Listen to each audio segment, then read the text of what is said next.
और लखनऊ से ही अगली बड़ी खबर, जहां सूत्रों के हवाले से यह खबर मिल रही है, मुख्तार अंसारी की संपत्तियां अब ईडी खंगाल रही है। मुख्तार और उसके करीबियों के लिए एलडीए को पत्र लिखा है।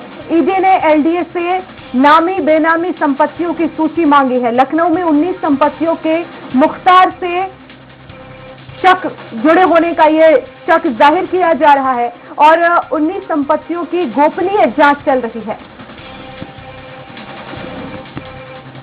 और इस खबर पर ज्यादा जानकारी के लिए संवाददाता प्रशांत राव हमारे साथ सीधे लखनऊ से लाइव जुड़ गए हैं। प्रशांत, अब ईडी जो है वो मुख्तार अंसारी के जो संपत्तियां हैं उनको खंगाल रही है। अगर बात राजधानी लखनऊ की जाए तो कितनी ऐसी संपत्तियां हैं जिसके सीधे तार मुख्तार अंसारी से जुड़े हुए हैं? जी बिल्कुल, देखिए उत्तर प्रदेश की सियासत में कहें जो बाहुबली के नाम से जाने वाले मुख्तार अंसारी पर लगातार जो है कानून का शिकंजा कसता जा रहा है। तो वहीं ईडी ने अब बेनामी संपत्ति को लेकर उन पर शिकंजा कसा है। तो वहीं ईडी ने लखनऊ वीसी एलडीए वीसी को पत्र लिखकर उनकी जो बेनामी संपत्ति है उनकी जानकारी मांगी है और उसके साथ ही चाहे उनके भाई हों या फिर परिवार के लोग हों, उनकी संपत्ति की उन्होंने जाँच कर उनके नाम जानने की कोशिश की है। और एलडीवीसी को कल ही पत्र प्राप्त हुआ है। एलडीवीसी ने बताया भी कि कल ईडी के द्वारा पत्र प्राप्त हुआ है, जाँच की जा रही है। उनसे मुख्तार अंसारी या फिर उनके परिवार से जुड़े उनके बेटे या भाई या अन्य रिश्तेदार से जुड़ी हुई संपत्तियों की जांच की जा रही है और जैसे ही जांच पूरी होगी वैसे ही ईडी को जांच सौंप दी जाएगी। और जिस तरीके का अंदेशा ईडी ने जताया है तो उसमें यह भी देखा जा रहा है कि मुख्तार अंसारी के करीबियों के द्वारा कितनी एलडीए के द्वारा जमीन खरीदी गई है या फिर कोई खरीद फरोख्त हुई है, इन सब मामलों पर जांच चल रही है। और जल्द ही इसमें जो कहा जाए कि जो मुख्तार अंसारी से जुड़े लोग हैं उनके नामों का खुलासा होगा जांच के बाद। और यह भी माना जा रहा है कि यहाँ पर जो बेनामी संपत्ति है मनी लॉन्ड्रिंग के जरिए खरीदी गई थी उस पर ईडी पूरी तरीके से सख्त है। तो मुख्तार अंसारी भी बांदा जेल में बंद है लेकिन उनकी मुसीबतें कम होती नजर नहीं आ रही। एक के बाद एक उन पर तमाम मामले खुलते हुए नजर आ रहे हैं और लगातार उत्तर प्रदेश का प्रशासन सख्ती किए हुए है। और ऐसे में देखा जाए कि मुख्तार अंसारी की जो 19 बेनामी संपत्ति हैं उसमें उनके भाई, उनके बेटे, अन्य रिश्तेदार जुड़े हैं, जिसको लेकर ईडी ने जवाब मांगा। ईडी के पास इस तरीके के जो कहा जाए कि तमाम सबूत मिले हैं कि लखनऊ में बेनामी संपत्ति उनके करीबियों ने खरीदी है। ऐसे में कहा जाए कि मुख्तार अंसारी के करीबी शकील हैदर वो उसके 25 लाख का फर्जी कागजात पर लोन लिया है और इसके साथ ही 25 करोड़ का उसने यहाँ पर फर्जी लोन लिया था, उस पर भी शिकंजा कसा गया है, उसमें भी मनी लॉन्ड्रिंग का केस दर्ज किया गया है। अब वो जेल में बंद है। तो ऐसे मुख्तार अंसारी के जो करीबी हैं लखनऊ के आसपास या फिर तमाम जो उनके रिश्तेदार हैं उनकी संपत्तियों की जांच की जा रही है और जांच में ये देखा जा रहा है कि किस तरीके से उन्होंने संपत्ति अर्जित की जिसके बाद ये जमीनें खरीदी हैं। और इसके साथ ये भी देखा जा रहा है कि किस तरीके से इन्होंने टैक्स चोरी करके या फिर गलत कागजातों के जरिए लोन हासिल करने के बाद इन जमीनों को खरीदा है। ये माना जा रहा है कि मुख्तार अंसारी ने जब यहाँ पर सत्ता में रहे हैं तो उनके रसूख के चलते अधिकारियों पर दबाव बनाकर अवैध तरीके से जमीनें खरीदी गई और इसके साथ ही मनी लॉन्ड्रिंग के जरिए भी यहाँ तमाम संपत्तियों को अर्जित किया गया है। अपने सगे संबंधियों के साथ ही करीबी लोगों के नाम पर इस तरीके की संपत्तियां खरीदी गई हैं। लेकिन प्रशांत, एक और अहम सवाल है कि जिस तरह से बताया जा रहा है कि राजधानी लखनऊ में तो करीब 19 ऐसी संपत्तियां हैं, लेकिन अब क्या पूरे अगर प्रदेश की बात की जाए तो कौन कौन से ऐसे शहर हो सकते हैं जहां पर इस तरह की संपत्ति है और उस पर भी ईडी कार्रवाई कर सकती है?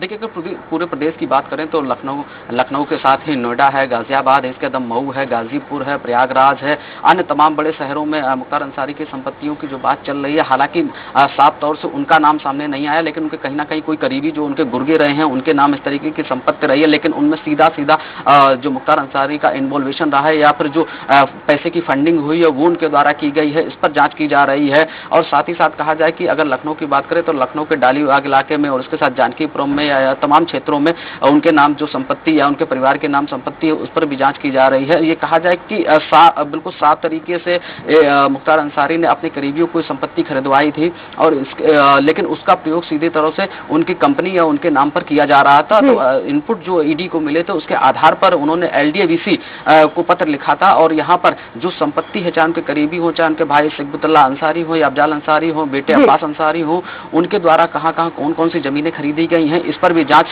चल रही है। और जल्द ही इनकी जो बड़ी संपत्ति या कई करोड़ कई अरब की संपत्तियों का खुलासा ईडी करेगी। बिल्कुल बने रहिएगा प्रशांत। और गोंडा से इस वक्त हमारे साथ संवाददाता अरशद फारूकी फोन लाइन पर जुड़ गए हैं। अरशद, क्या कुछ अपडेट मिल पा रहा है इससे जुड़ा हुआ? हेलो जी, आवाज पहुंच रही है? अरशद, आवाज पहुंच रही है आप तक? तो हमारी आवाज अर्शद तक नहीं पहुंच पा रही, एक बार फिर से जुड़ने की कोशिश करेंगे। लेकिन अब बता दें कि मुख्तार अंसारी पर लगातार शिकंजा कसता जा रहा है और लखनऊ में ही 19 करीब ऐसी संपत्तियां हैं जो अब ईडी उनकी जांच कर रही है और तमाम क्या कुछ खुलासे होंगे ये जांच में पता चलेगा। अर्शद एक बार फिर से हमारे साथ जुड़ गए। अर्शद, आवाज पहुंच रही है आप तक? जी प्रशांत, लेकिन ये जो अभी जांच चल रही है और जैसे कि सूची भी, नामों की सूची भेजी गई है, और ऐसे में अगर ये संपत्तियों का खुलासा होता है, कई ऐसी बेनामी संपत्ति हैं, क्या कुछ आगे इसको लेकर कार्रवाई की जाएगी? जी बिल्कुल, देखा आपने देखा होगा प्रयागराज में जिस तरीके से अवैध संपत्ति के जो वहां बाहुबली अतीक अहमद उनकी संपत्ति जो अवैध मिली थी उसका ध्वस्तीकरण किया गया। उसके लिए फिर वहां पर मुख्यमंत्री योगी आदित्यनाथ ने गरीबों को आवास देने के लिए वहां योजना शुरू की है। तो ऐसे में जो भी उत्तर प्रदेश में मुख्तार अंसारी की जो अवैध संपत्तियां मिलेंगी उनको कब्जे में कर उनका ध्वस्तीकरण या फिर गरीबों को वो जो कहा जाए संपत्ति देने का काम करेगी उत्तर प्रदेश सरकार। तो साफ तौर से है जब यहाँ पर भू माफियाओं पर उत्तर प्रदेश सरकार लगातार नकेल कसने का काम कर रही है और इसके साथ जो अवैध तरीके से या फिर मनी लॉन्ड्रिंग के जरिए जो संपत्ति अर्जित की गई है वो उत्तर प्रदेश सरकार उस पर सख्त है, चाहे वो ग्रामीण स्तर से हो या फिर जो कहा जाए कि राष्ट्रीय स्तर तक के लोग हो, उनको घेरने का काम कर रही उत्तर प्रदेश सरकार। पूरी तरीके से भू माफियागिरी उत्तर प्रदेश में खत्म करने के लिए योगी सरकार लगी हुई है। और ऐसे में जो बाहुबली रहे हैं जिन्होंने सत्ता में रहते हुए अपने पद का अनर्गल फायदा उठाया है और अवैध संपत्ति अर्जित की है, उस पर खास शिकंजा मुख्यमंत्री योगी आदित्यनाथ ने कसा है। और ऐसे में बाहुबलियों की बात की चाहे मुख्तार अंसारी हो, धनंजय सिंह हो या फिर अतीक अहमद हो